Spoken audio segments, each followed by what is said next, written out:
అక్షయ్ తన ప్రాజెక్టు దగ్గర శాంతి పూజ జరిపిస్తూ కొబ్బరికాయ కొడుతూ ఉంటాడు. సరిగ్గా అప్పుడే ఎంట్రీ ఇస్తుంది రాజేశ్వరి. రా భరత్ రా అంటూ భరత్ని వెంట పెట్టుకుని వస్తుంది రాజేశ్వరి. ఏంటన్నయ్య వీళ్ళంతా వస్తున్నారు అని అక్షయ్తో అంటాడు కమల్. ఏమోరా నాకు అది అర్థం కావడం లేదు అని అంటాడు అక్షయ్. వస్తూ రౌడీలతో పాటు ఫైనాన్షియర్ని వెంట పెట్టుకుని వస్తుంది రాజేశ్వరి. ఏంటి మీరంతా వచ్చారు అని అంటాడు అక్షయ్. అడుగుతున్నారుగా ఎందుకు వచ్చారో చెప్పండి అని ఫైనాన్షియర్తో అంటుంది రాజేశ్వరి. 4 రోజుల్లో మేము మీకు ఇచ్చిన ఫైనాన్స్ అమౌంట్ తిరిగి ఇవ్వమని చెప్పాం కదా, మా అమౌంట్ క్లియర్ చేసే వరకు మీరు పని చేయడానికి వీల్లేదు అని అంటాడు ఫైనాన్షియర్. ఏయ్ ఇస్తామని చెప్పాం కదా, పని అడ్డుకుంటానంటావేంటి అని తిరగబడతాడు కమల్.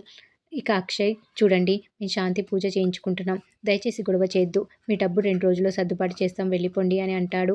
కుదరదు ఇప్పుడే ఇవ్వాలి అని అంటాడు ఫైనాన్షియర్. ఏయ్ చెప్తే అర్థం కావడం లేదా, ఇస్తామని చెప్తే బెదవ బిల్డప్లు ఇస్తున్నారేంటి అని అంటాడు కమల్.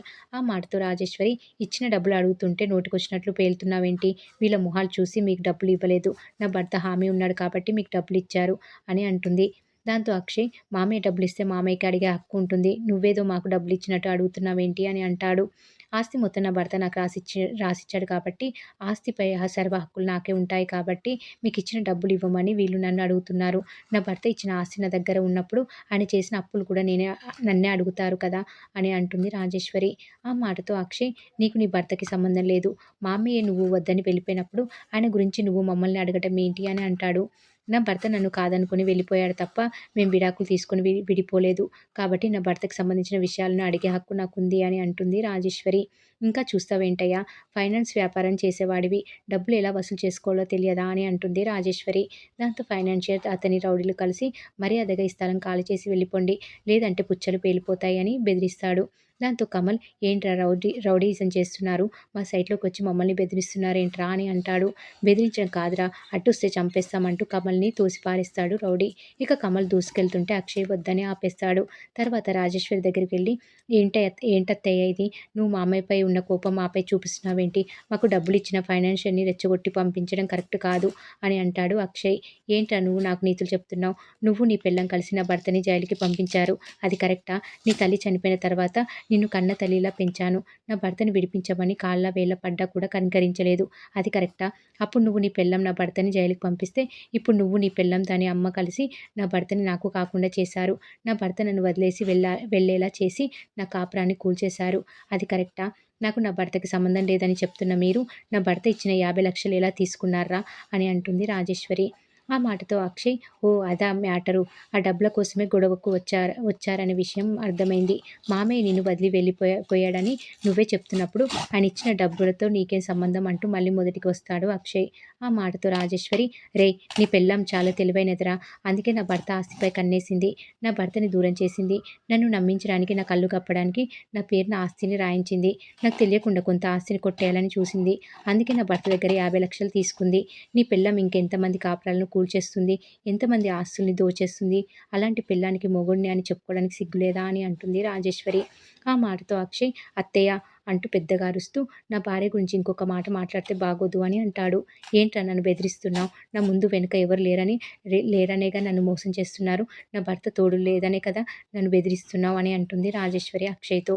ఇది బెదిరింపు కాదత్తయ్య, నా భార్యని అనకూడని మాటలు అంటున్నావు కాబట్టే వార్నింగ్ ఇస్తున్నా అని అంటాడు అక్షయ్. ఇది నా బిజినెస్ మాత్రమే కాదు, మా నాన్న కళ, ఆ కళని నాశనం చేయాలని చూస్తే ఊరుకునేదే లేదు అని అంటాడు అక్షయ్.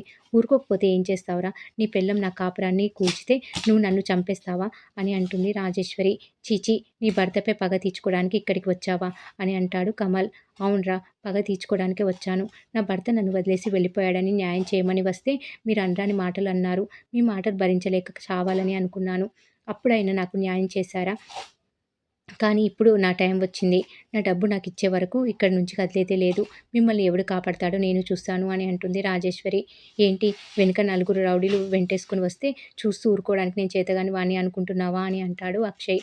అవునరా నువ్వు చేతగాని వాడివే, నువ్వు చేతగాని వాడివి కాబట్టే నీ పెళ్ళానికి వత్తాసు పలుకుతున్నావు, నీ పెళ్ళం కాపురాలు కూల్చుతుంటే చలనం లేని వాళ్ళ చూస్తూ ఉన్నావు, చేతగాని వాడివి కాబట్టి నీ పెళ్ళం చేతిలో కీలి బొమ్మవి అయ్యావు, నువ్వు చేతగాని సన్యాసివి, నువ్వు నన్ను బెదిరిస్తావా, ఈ ప్రాజెక్టు జరగనివ్వను, నువ్వు మగాడివైతే ఆపరా అని అంటుంది రాజేశ్వరి. ఈ ప్రాజెక్టునే కాదు నాకు అన్యాయం చేసిన మీ అందరిపైన పగ తీర్చుకుంటా. మీ అందరి బతుకుల్ని నాశనం చేస్తాను. నువ్వు మగాడివైతే ఆపరా అని అంటుంది రాజేశ్వరి.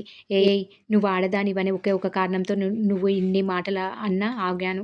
లేదంటే నువ్వు అన్న మాటలకు అడ్డంగా నరికేవాడిని. నీకు భయం చెప్పేవాళ్ళు లేరు కాబట్టే నువ్వు ఇలా తయారయ్యావు. చేతగాని వాడిని కాదు. నువ్వు చేతగాని దానివి. అందుకే నీ కూతుర్ని పద్ధతిగా పెంచలేకపోయావు.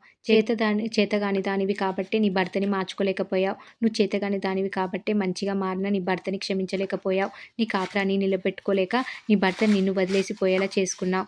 ఏమన్నావు? నేను మగాణ్ణి అని నిరూపించుకోవాలా? కళ్ళు నెత్తికెక్కి అంత పొగరుగా మాట్లాడుతున్నావు. నీలాంటి వాళ్ళు మాటలతో చెప్తే వినరు. నా ప్రాజెక్టుని ఆపుతావా? రా ఆపు. దెబ్బ పడితే తప్ప నీకు పొగరు అహంకారం తగ్గదు. నీలాంటి దాన్ని అని చెయ్యి లేపబోతాడు అక్షయ్. ఇంతలో భరత్ ఒక్కసారిగా దూసుకొచ్చి అక్క మొగుడు అని కూడా చూడకుండా అక్షయ్ని తోసేస్తాడు. దెబ్బకి వెల్లకిలా పడిపోతాడు అక్షయ్. ఒక్క క్షణం అక్షయ్కి ఏం అర్థం కాదు.